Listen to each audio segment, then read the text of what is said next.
diga, o seu nome era Mefibosete.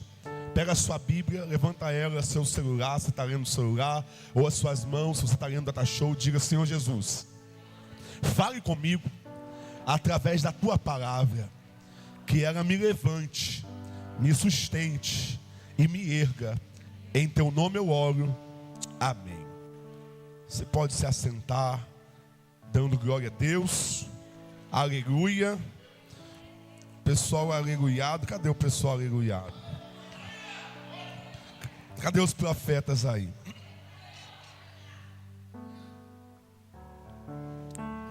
Nesse dia, eu confesso a você que eu fiquei chocado com esse texto. Eu confesso a você que lendo esse texto hoje, preparando a mensagem hoje, porque eu estava com outra coisa na cabeça, eu olhei esse texto, eu chamei a pastora e falei assim: amor, você já parou a pensar nisso? Porque eu nunca tinha entendido esse texto do jeito que eu entendi nesse dia. E eu te explico por quê. Essa história é uma história da vida real. Isso aqui não é uma analogia, uma parábola. Não, essa história de Mefibosete é uma história da vida real. E é uma história da vida dura como ela é. É a vida sem filtro, é a vida sem maquiagem, é a vida sem ilusão. Essa é a história. Porque essa história é uma história de um menino que ele dormiu cheio de sonhos, dormiu cheio de expectativa, dormiu cheio de projeto de vida, mas acabou no caos. Mefibosete, ele foi dormir neto de rei, ele foi dormir filho de príncipe, ele foi dormir sendo o terceiro na linha de sucessão do rei Saul. O moleque foi dormir com a vida dele garantida. Ele foi dormir com o futuro dele garantido. Só que a vida, ela é dura, irmão. A vida, ela não é fácil. A vida, ela não tem maquiagem, sabe? Ela não tem filtro de Instagram. Para algumas pessoas a vida foi muito generosa, mas para algumas pessoas a vida foi como a vida de Mefibosete. Dura, real, sofrida, sem filtro. É aquela pessoa que você foi dormir um dia sonhando e acordou no outro dia num caos. Você foi dormir olhando para o seu filho e foi dormir no outro dia com um diagnóstico que te preocupa até hoje. Você terminou o ano no Natal com a sua família reunida. No Natal seguinte parece que tudo se foi, tudo se diluiu. A vida levou alguém ali, ou você sofreu o luto de alguém, e parece que depois daquilo ali a sua família nunca mais foi a mesma. É a vida real, dura, sem filtro, como ela é. Mefibosete, ele está vivendo essa realidade na vida. Ele foi dormir filho de rei, neto de rei, com futuro garantido. Mas de repente chega um menino no arraial gritando: olha, morreu, morreu, morreu. Morreu quem? Morreu todo mundo. Morreu o rei Saul, morreu Jonatas, que era o filho dele, morreu o outro irmão, morreu todo mundo. Os filisteus ganharam a batalha e eles estão vindo aí. E quando a notícia chega que os filisteus estão vindo aí, o mundo acabou. A ama de Mefibosete, traduzindo, a babá, pega o menino a fim de protegê-lo, e na correria ela deixa o menino cair, e provavelmente deixou cair de algum lugar alto. Porque uma vez que o menino caiu, ele caiu e ficou aleijado dos pés. Aleijado dos pés. E o pior, ele não fez nada de errado para merecer a vida que viveu por 25 anos. Você já passou por isso? Você já fez essas perguntas a Deus às vezes? Por que eu estou passando por isso? O que eu fiz de errado para viver isso? Por que dá certo na vida de todo mundo, parece que na minha vida não dá? A porta se abre na vida de todo mundo, parece que na minha vida ela não se abre. Ele não fez nada de errado. O único problema de Mefibosete é que ele era neto do rei Saul. Ele era neto do rei. E Saul, irmão, ele estava perdido há muito tempo. No segundo ano do reinado dele, Deus já fala com Samuel assim: olha, Samuel, até quando você vai ter pena de Saul, sendo que eu já rejeitei? E ele ainda vai reinar 42 anos, sendo rejeitado por Deus, com coroa na cabeça, mas com coração vazio. Ele vai reinar 42 anos, liderando exército, perseguindo Davi, mas vai durar 42 anos ainda. Só que Saul já estava perdido, ele já estava perdido. Por quê? Primeiro, ele se preocupava mais com o homem do que com Deus. Ele fazia o que Deus não autorizava fazer. Preocupado com a imagem dele, ele vai oferecer sacrifício sem ter unção de sacerdote. Ele tem unção de rei, mas vai oferecer sacrifício, quebrando o princípio de autoridade espiritual. Aí Samuel chega e fala: o que houve aí, ô Saul? Não, porque você demorou a chegar. Aí o povo estava indo embora, eu peguei o isqueiro, acendi o sacrifício aqui. Mas quem foi que te mandou fazer isso? Quem mandou você proceder dessa forma? Não, porque eu fiquei com medo dos anciãos ir embora e eu ficar mal na fita. Por causa disso, Deus rejeitou Saul. Só que Saul ainda, ele vai continuar vivendo. Aí Samuel vai morrer, e quando Samuel morre, a vida de Saul agora vai por água abaixo. Porque enquanto Samuel estava vivo, ele ainda tinha uma direção na vida dele. Ele tinha quem conversar, ele tinha quem consultar. Quando Samuel, o profeta, morre, Saul fica órfão. E o interessante é que depois da morte de Samuel, Deus não fala mais com ele. Ele quer ouvir a Deus, ele vai consultar o Urim e o Tumim, mas Deus não fala com ele.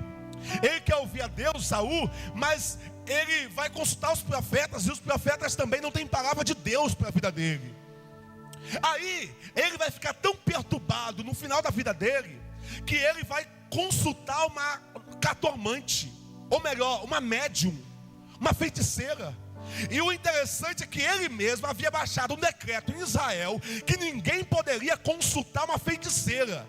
Mas ele estava tão doido das ideias, tão desequilibrado, que ele se disfarçou de mendigo, colocou uma capa de mendigo, foi até uma feiticeira e disse assim: olha, moça, eu quero fazer uma consulta a alguém que já morreu. Quem, meu filho? Eu quero consultar o profeta Samuel. A mulher: Samuel? Quem quer consultar o profeta Samuel aqui em Israel nessa altura do campeonato? Você é Saul, né? Não, sou eu mesmo, mas por favor me ajuda aí. E diz a palavra que um espírito de engano da parte do Senhor subiu até aquela tenda, e a mulher se supôs ser Samuel, e ele acreditou. Porque, irmão, toda vez que você busca algo que está longe da vontade de Deus para a sua vida, você vai encontrar. Toda vez que você se propuser a fazer uma busca espiritual, mexer com esse negócio, você vai encontrar, mas nem tudo que você encontra é de Deus. Porque a Bíblia vai dizer que aquela mulher abriu a boca e Saul entendeu que era Samuel. E para piorar, a mulher profetiza, e profetiza uma verdade. Qual é a verdade que ela profetiza? Saul, você vai morrer. Saul sai da presença daquela mulher, vai para a batalha. Na batalha os filisteus ganham a batalha. Saul agora sabe que vai morrer na mão dos filisteus, e ele, não querendo morrer na mão dos filisteus, porque ele era um guerreiro, ele tem uma atitude que alguns chamam de covardia, mas eu entendo ele. Ele vai dizer, olha, para um criado dele: por favor, pegue a minha lança, me atravesse, me mate. O menino vai dizer: eu não posso, como é que eu vou fazer isso contra o rei de Israel?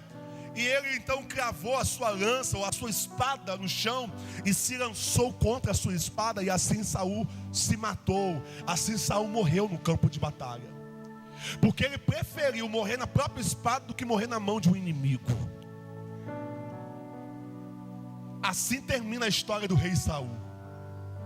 Quando a notícia chega, acontece o que eu falei com você aqui.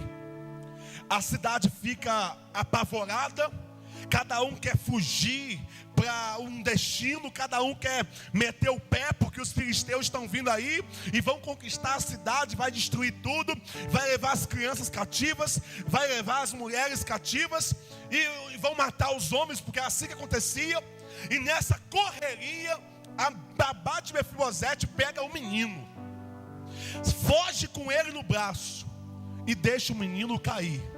E o menino cai e ele fica aleijado de ambos os pés. Diga, Mefibosete caiu. Mas pastor, aonde que entra a história que você disse que você nunca viu aquilo? Eu te explico. Mefibosete vai ser levado para um lugar chamado Lodebar. Chamado, toda a igreja, chamado.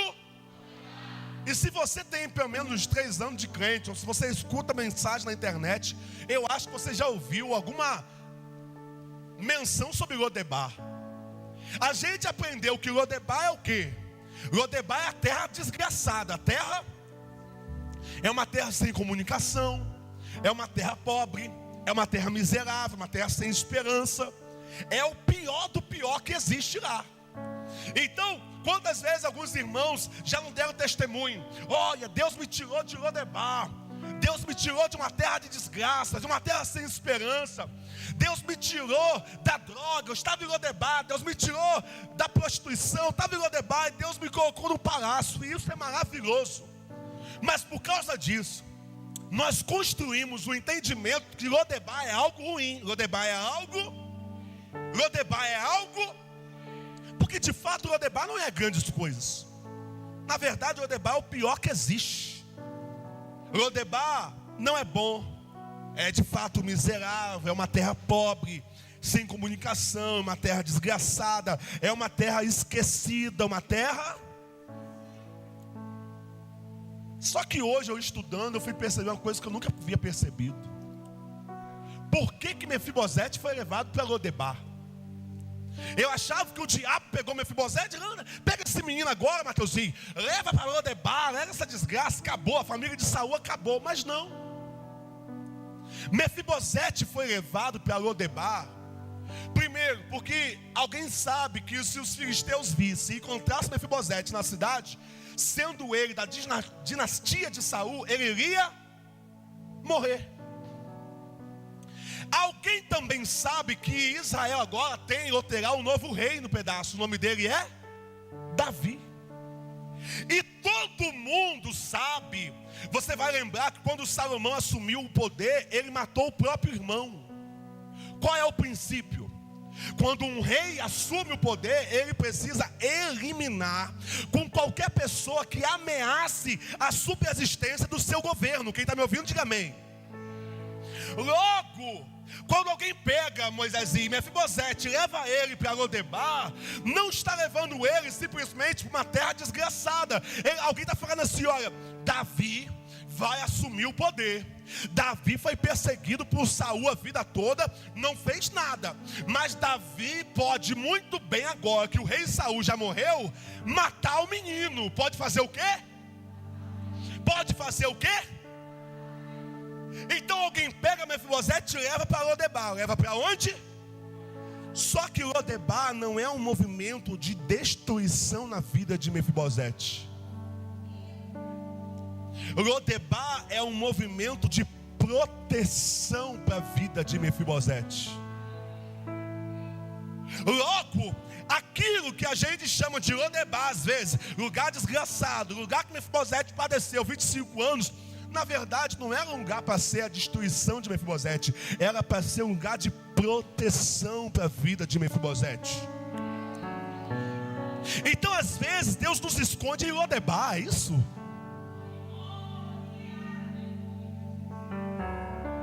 Então às vezes Deus usa Lodebar para nos proteger, é isso? Então fala comigo assim: Lodebar não tem beleza, mas tem proteção.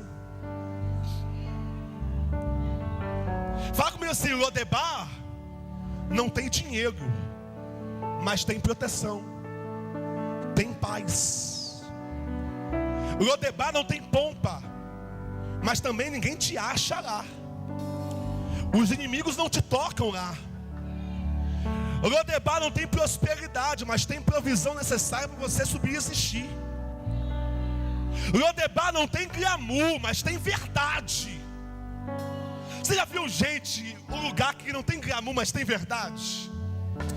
Irmão, eu vou repetir. Você não vai entender, você não entendeu, mas vai entender. Tem lugar que não tem glamour, mas tem verdade. Tem lugar que é tão maravilhoso, é tudo bonitinho, é tudo no lugar, é porcelanato, é luz direcional, tem um ar-condicionado, mas quando você entra, você não é você. Quando você entra, você fica com a mão no bolso, você fica intimidado. Lodebar às vezes é aquela casa de um amigo, de um parente, que você entra ali, é sofisticado, você não sabe nem o que eles colocaram na comida às vezes, porque é um prato que você não está acostumado. Você achou que era peixe, na verdade era uma outra coisa mais nobre. Sabe, tem lugar que é assim, mas você entra e sai diferente. Você entra e sai, escabriado. Agora Lodebar é aquela casa daquela pessoa que você vai, o chão é simples, a panela está tudo chamuscada lá, porque já está há 30 anos, mas você entra, você é você lá dentro. Você entra naquela casa, você entra naquela família, você toma banho, você abre a geladeira, só tem ovo na geladeira, só tem um biscoito, mas tem uma liberdade para a alma naquele lugar. Quem está me entendendo aqui nessa noite? Porque tem lugar que é assim, é Lodebar, não tem nada sofisticado, mas tem uma verdade que ela é visceral. Você chega lá, você não faz tipo, você não faz cara, você não precisa dizer que você tem o que você não tem, faz o que você não faz. É Lodebar, é simples, é pobre, mas é de verdade. Mefibosete está em Lodebar. Lodebar não tem nada, não tem pompa, mas tem paz, tem cuidado, tem proteção. O rei não toca em você, o que assumiu o poder não toca em você. Em Lodebar o inimigo não te acha. É verdade, a estação não é fácil não, e vai defraudar Mefibosete em alguns aspectos, mas é o que tinha. Porque nem sempre a vida vai nos dar o que a gente gostaria. Tem hora que a vida nos dá o que tem. Nem sempre papai e mamãe vai ter dinheiro para dar o que gostaria. Tem hora que é o que tem. Nem sempre a vida vai nos cercar de generosidade, mas tem hora que é o que tem. E você não pode cuspir naquilo que você tem, amaldiçoar, blasfemar, murmurar naquilo que você tem, porque na verdade, quem você é hoje está muito ligado com aquilo que você teve, e também ligado com aquilo que você deixou de ter. Então eu vou entender que Lodebar para muitos é uma terra desgraçada. Mefibosete passa 25 anos em Lodebar. 25 anos para muitos ele estava escondido, ele estava sofrendo, ele estava esquecido, ele estava no anonimato, ele estava distante, frustrado, é verdade. Mas na verdade Mefibosete era um lugar onde, Lodebar era um lugar que Mefibosete estava sendo guardado. Olha para o que está do seu lado e fala com ele assim: olha, você não está esquecido, você está sendo guardado. Sacode alguém do teu lado hoje, aponta Deus de profeta a propósito. Você está profetizando vida. Fala com ele assim: olha, a gente não está sendo esquecido não. Fala com ele: a gente está sendo guardado. Eu estou entendendo hoje. É verdade. Eu vou dizer uma coisa a você: tem casamento que só está de pé porque Deus escondeu você em Lodebar.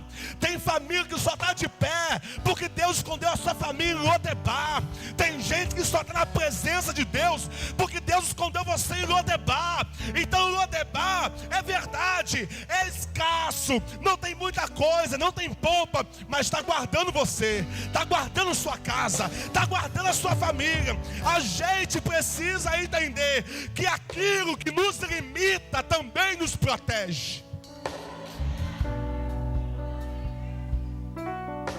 Às vezes você foi criado em Lodebar. Às vezes você foi criado em um lugar que não te deu muitas possibilidades.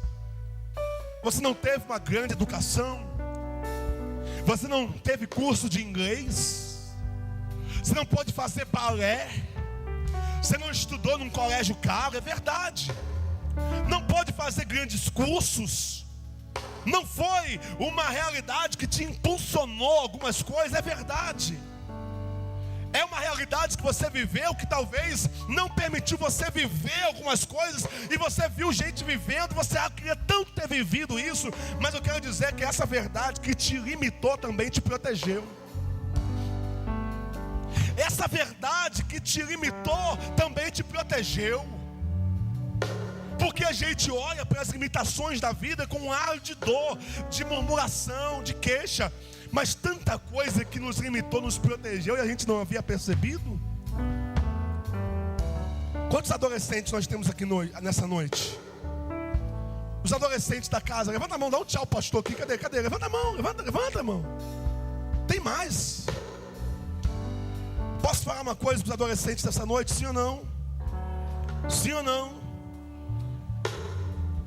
O que você chama hoje de limitação, o céu chama de proteção. O que você diz que é seu pai te limitando, sua mãe te limitando, na verdade é Deus te protegendo. E os adolescentes, os jovens, muitas vezes a gente vive na fase em que a mãe diz não, o pai diz não, a avó diz não, a igreja ensina que não, e parece que todos estão contra você, todos estão querendo privar você de alguma coisa. Mas nessa tarde, quando eu meditava nessa palavra, eu comecei a entender como nunca, até na minha própria vida, que às vezes aquilo que a gente chamava de limitação era Deus protegendo a gente, era Deus protegendo a nossa alma. Você precisa entender que aquilo que você chama de limitação é Deus falando assim, ó, calma, eu estou protegendo o seu futuro, eu estou protegendo a sua história, eu estou protegendo o teu coração. Quem está me ouvindo aqui? Eu vou fazer 10 anos de casado agora com a pastora, e 20 anos de convivência. Aleluia, né, Pascoal? Eu falei 20 anos de convivência, irmão. A gente tá 10 anos casado, 20 anos. E ela já entrou no ministério comigo, já casou, já viveu na igreja, para baixo e para cima, baixo e para cima. Ah, às vezes, irmão, minha esposa ela não é invejosa. Eu posso falar isso. Inveja não é um defeito dela, com exceção de algumas pessoas. Ela tem uma inveja de Suelen, por exemplo. Ela tem uma inveja de Maiara, de Kesley. Fala assim, por quê, pastor? Ela tem uma inveja dessas mulheres que o marido embarca, passa 15 dias fora e volta. Ela tem uma inveja, fala, se eu pudesse, meu Deus. A moça não quer embarcar, não, quer ser capelão no porto, cuidar da vida espiritual. Seria o sonho da vida dela. Porque a gente passa 24 horas juntos desde que nós casamos, irmão. E quem conhece, você já me viu falar casamento, você sabe que eu falo mal de casamento muitas vezes, sim ou não? Eu falo mal. Como assim? Eu falo muita coisa que é pesada, porque eu tenho para mim que se eu falar coisa boa, eu não edifico a vida do irmão que acabou de casar. Se eu ficar assim, meu casamento é uma bênção. Você que acabou de casar, está vivendo os processos, vai olhar, pô, por que meu casamento não é igual do pastor? Pô, tem uma coisa errada, meu casamento não é igual do irmão Mick e irmã Mônica. Então, eu parto do princípio que eu sempre busco falar da dor, porque a dor ensina mais do que você, perdão da palavra, arrotar a vitória por aí. Quem me escuta? Mas hoje, eu sempre falo mal, hoje eu quero falar bem. Irmão, graças a Deus, pensa em um casal que vive 24 horas, que tem briga igual todo mundo. Se você passar lá em casa, eventualmente, você vai ouvir o pastor falando alto e a pastora falando assim, ó, grita mais. E eu falo, eu não estou gritando não. Você me vê pregando por acaso, falando baixinho? Eu prego, eu falo alto o tempo todo, prego gritando, na hora que eu estou zangado, que eu falo baixinho. É assim lá em casa, irmão.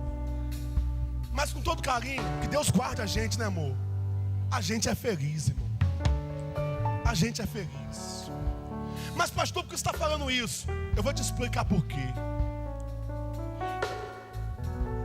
Eu vim, por exemplo, de uma igreja que a gente tinha medo de pecar. Porque assim, se você pecou, irmão, é um vexame total. É ou não é? Mas, irmão, aquilo foi uma limitação, mas que me protegeu tanto. Eu cresci ouvindo meu pastor falando assim, ó, você vai ser pastor, você vai ser pastor, você vai ser pastor. Eu tinha um medo de errar, um medo de fazer besteira. E aquilo, irmão, quantas meninas passaram na minha vida. Eu falei assim, ai, eu quero ser pastora também. Eu falei assim, vai Jezabel, sai, tchau, Deus abençoe, pega a tua reta. Aí vinha outra, falei assim, vai pombagira dos infernos, vai, Deus abençoe, vai. E eu só namorei gente boa, irmão, graças a Deus por isso, gente maravilhosa. Por que você está falando isso, pastor? Porque eu tenho certeza que a paz que eu vivo no casamento hoje, na minha família hoje, tem a ver com as limitações que me protegeram.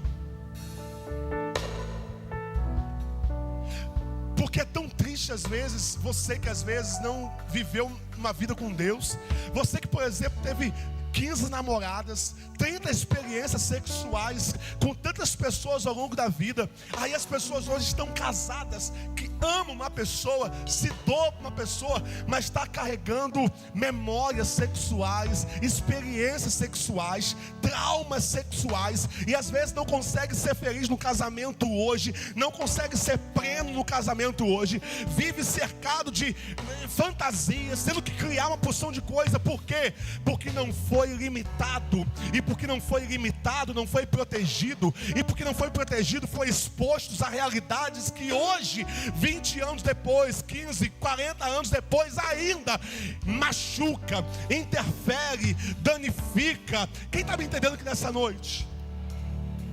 Pastor, porque eu falei com os adolescentes aqui, você que é adolescente hoje, você precisa já colocar na sua cabeça, será que eu vou viver à luz dos meus hormônios? Será que eu vou dar vazão aos meus hormônios? Porque eu estou com vontade de beijar todo mundo, vou beijar. Porque eu estou com vontade de tocar em todo mundo, eu vou tocar. Se eu estou com vontade de dar, eu vou dar. Você vai viver assim mesmo? Por quê? Porque isso hoje vai ser legal, bebê. Isso hoje vai ser prazeroso, pode ter certeza disso. Isso hoje vai ser uau. Mas daqui a 10 anos, 15 anos, quando você estiver casado, vai interferir em seu casamento, vai interferir na sua vida sexual. E aquilo que antes você chamava de liberdade, vai sabotar você todos os dias da sua vida. Como muitos casados legítimos estão se auto-sabotando até hoje. Quantos homens... Posso falar, irmão? Posso falar sim ou não? Nunca se viu uma geração de tanto homem broxa. Não olha para o lado não. Olha só para o pastor. Por favor, não olha para o lado. E eu não estou falando de saúde, porque problema de saúde você pode ter, doença você pode ter, mas muitos homens estão broxa. E às vezes a mulher fala assim, meu Deus, está acontecendo, me ajuda, Jesus. Sabe por causa de quê? Ah, pastor, que não tem saúde, não tem... Não. Pornografia. Porque a pornografia, ela vicia. Ela constrói um negócio chamado sinapse neural, um caminho neural, onde o corpo do homem, por exemplo, ele vai encontrar prazer em uma realidade de estímulos que a realidade às vezes não suporta. Aí o cara gosta de mulher, ele quer mulher, ele ama a esposa dele, mas parece que na hora a coisa não vai. O que está de errado? Aí tem que correr atrás de uma porção de coisa. É só uma coisa. Você não foi limitado. Você não se limitou em algum momento, e isso hoje está defraudando, isso está sabotando a sua vida, o seu matrimônio, o seu casamento, porque a gente não entendeu lá atrás, mas a nova geração pode entender. Aquilo que me limita me protege. Por favor, eu sei que ficou um pouco tenso, mas olha para o cara do seu lado e fala com ele: aquilo que te limita te protege. Mas isso, presta atenção, alguém está me escutando, me entendendo essa noite? Fala de novo. Aquilo que te limita te protege. A gente não entende quando a Bíblia diz não, a igreja ensina que não, o pai e a mãe diz não. Limitação é proteção. Vou repetir para você entender: limitação é proteção. É por isso que a religião cristã tem um negócio chamado, o judaísmo tem, o islamismo tem, o cristianismo segue 10 mandamentos. Não, não, não, não, não, não, não, não. Porque quem diz sim para você o tempo todo é o inferno. Quem diz sim para você o tempo todo é o mundo. O céu diz: olha, não faça isso, não se corrompa, não entre. Ah, mas é prazeroso, pastor, é gostoso, pastor, é verdade. Mas vai chegar uma hora que o boleto vai chegar, o cartão vai ter que ser pago, e muitas vezes vai ser irremediável. Quem está me ouvindo aqui nessa noite?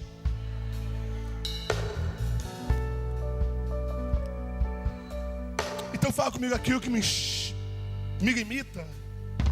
Fala comigo: o que me limita protege. Aquilo que limita o seu hoje vai te proteger amanhã. Vai te proteger do mal. Vai te proteger de pessoas. Vai te proteger de abusos. Vai te proteger de danos na alma. Vai te proteger de traumas. Vai te proteger de dores. Mas pastor, eu já fui limitado, eu já fui exposto, eu já caí, eu tô manco, pastor. E agora? O que eu faço? Olha para o que está do seu lado e fala: calma, porque o rei vai se lembrar de você. Pode aplaudir o Senhor.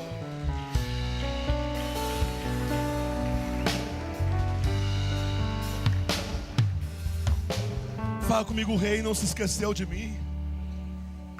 Porque a história de Mefibosete vai se desvendar. Ele achou que ele estava esquecido durante 25 anos. Ele achou que ele foi abandonado em Lodebar durante 25 anos. Só que agora ele vai entender. Porque na vida da gente é assim mesmo. A gente pode passar 10 anos vivendo coisas que a gente não entende, 20 anos vivendo uma realidade que a gente não entende. A gente vai dando nome àquilo dali. Ah não, isso é isso, isso é aquilo outro. E a pessoa fala nos seus ouvidos: isso é isso. Não. Quem conhece a sua história é Deus. Quem conhece a sua realidade é Deus. Mefibosete, ele não estava só escondido, ele não estava só limitado em Lodebar, ele estava sendo escondido. E era o que tinha. Defraudou ele, defraudou. Destruiu a identidade dele, em alguns aspectos, destruiu. Mas chega uma hora que o rei se lembra dele. Porque 25 anos depois foi o tempo que Deus construiu paz no coração de Davi. 25 anos depois foi o tempo que Deus trabalhou em Davi. Deu a ele governo, deu a ele sustentabilidade, deu a ele autoridade, deu a ele paz, a ponto de ele poder olhar agora e ele se lembra do amigo dele chamado Jonatas, que era pai de Mefibosete. E Davi fala assim: existe ainda alguém da casa de Saul para que eu possa fazer o bem por amor a Jonatas? Olha para estar do seu lado e fala com você: a sua hora vai chegar. Ah, irmão, tem pentecostal aqui nessa noite. Sacode quem está no seu lado, até ficar zangadinho com você. Fala com ele: a sua hora vai chegar, bebê. A sua hora vai chegar, profeta. A sua hora vai chegar. Você que achou que estava esquecido, não, você não sabe contar a sua história como o céu conta.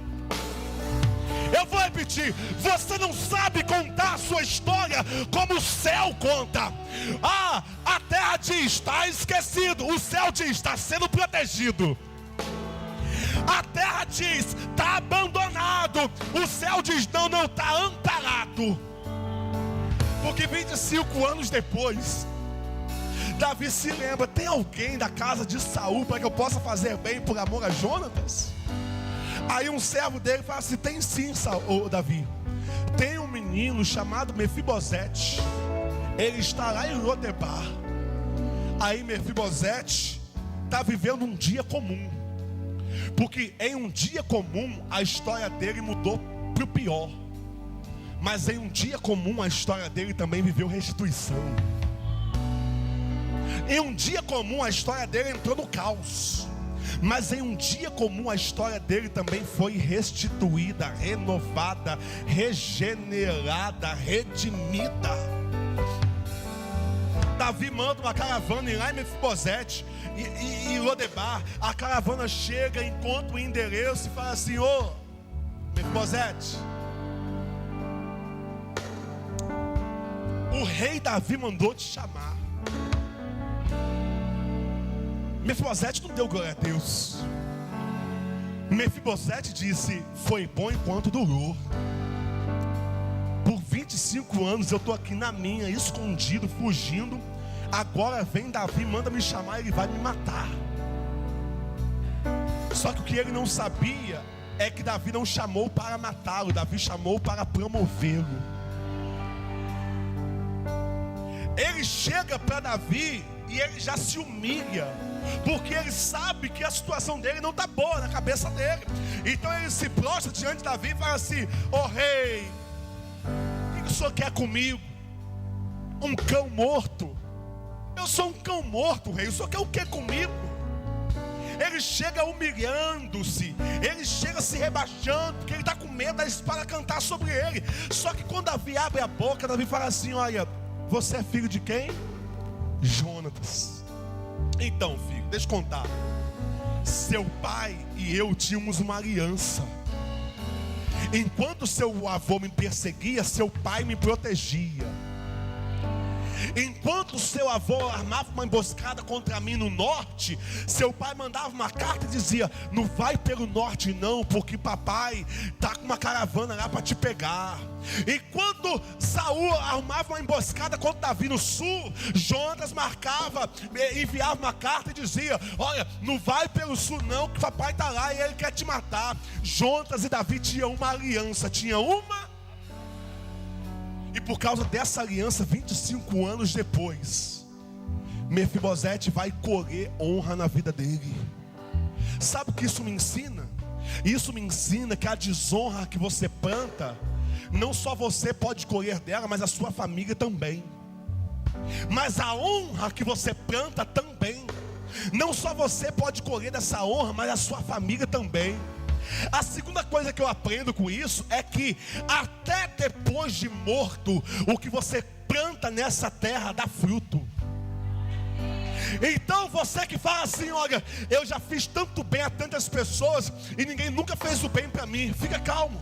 Se você não colher, seu filho colhe. Se seu filho não colher, seu neto colhe. Mas a Bíblia diz que o homem vai colher aquilo que ele plantar.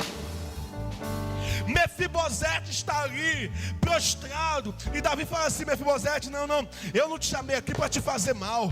A partir de hoje, Mefibosete, você não vai voltar mais para Lodebar, não. A partir de hoje você vai morar no palácio do rei. A partir de hoje você vai comer na mesa do rei. A partir de hoje as terras que pertenciam a seu pai, elas serão suas. Está vendo esse homem chamado Ziba? A casa de Ziba agora, Mefibosete, vai trabalhar para você. Ziba será um empregado teu. A casa dele vai servir você. Davi chamou Mefibosete, restituiu a ele a honra, restituiu a ele o lugar, restituiu a ele a posição, restituiu a ele as terras, restituiu a ele a prosperidade. Eu quero dizer essa noite: o rei vai se lembrar de você. E quando o rei chamar teu nome, ele restitui a terra, ele restitui a prosperidade, ele restitui o seu chamado. Você fica dizendo, sabe o quê? Eu servi tanto a Deus, Deus não me deu nada. Eu fiz tanto por pessoas e Deus não me fez nada comigo. Eu investi minha vida na obra do Senhor e até hoje nada mudou na minha vida. Tem gente aqui que muitas vezes o diabo lança na sua cara: vai, bobona, olha o que você fez pela sua cunhada, olha o que ela fez com você. Vai, seu panaca, olha o que você fez pela sua família e ninguém reconhece você. O diabo fica falando no seu ouvidinho as coisas boas que você fez e nada parece ter valido a pena. Eu quero ser profeta de Deus essa noite e dizer: fica calmo, fica calmo. A sua hora vai chegar, a sua hora vai chegar. Pode se passar 5 anos, 10 anos, 15 anos, 25 anos, mas na hora certa O Rei chama seu nome. O Rei chama seu nome. O Rei chama seu nome. Levanta suas mãos. Diga, o Rei chama meu nome. Diga, o Rei chama meu nome. Adora, adora, fica de pé, fica de pé. Ele estava esquecido. O palácio estava esquecido. Alabaxeca. Estava esquecido. O paralítico estava esquecido. O tanque de Betesda estava esquecido. O cego Bartimeu estava esquecido. Em Jericó estava esquecido. O carpinteiro estava esquecido. Canta isso, canta. Ele estava esquecido. Prenderam, ele estava esquecido. Deram uma cruz pra ele, estava esquecido. A via dolorosa estava esquecido. Crucificado, A letra. esquecido. No primeiro dia estava esquecido. No segundo dia estava esquecido, mas no terceiro dia ele ressuscitou. No terceiro dia ele se levantou e mandou: eu vim aqui só para te dizer o quê? Eu não perdi o controle, não. Eu não perdi o controle. Não, Eu não perdi o controle, não. eu não perdi o controle. A sua história já estava escrita e Eu não perdi o controle, não, não. Eu não perdi o controle, não. Eu não perdi o controle. A sua história já estava escrita e eu não perdi o controle, não. eu não perdi o controle, não. Eu não perdi o controle. Pode uma mãe, as vozes. Pode uma mãe se esquecer de um filho. Davi estava esquecido, Davi estava esquecido. cuidando de ovelhas. Estava esquecido. José estava esquecido. Na cisterna estava esquecido. Venderam, ele estava esquecido. No palácio estava esquecido. Na prisão estava esquecido. O paralítico estava esquecido. No tanque de Betesda, Betesda estava esquecido. o cego Bartimeu, canta bem forte. Estava esquecido. Em Jericó, Em Jericó estava o esquecido. carpinteiro estava O esquecido. carpinteiro estava esquecido. Venderam ele, Venderam, ele estava esquecido. prenderam ele, Venderam, ele estava esquecido. deram uma cruz para ele. Uma cruz pra ele estava esquecido. Na via dolorosa estava, esquecido. crucificaram ele. Crucificaram, ele estava esquecido. No primeiro dia, No Xandinho. primeiro dia estava esquecido. No segundo dia, No segundo dia estava esquecido. mas no terceiro dia, No terceiro dia ele ressuscitou. No terceiro dia ele se levantou e mandou: eu vim aqui só para te dizer, eu não perdi o controle, não. Eu não perdi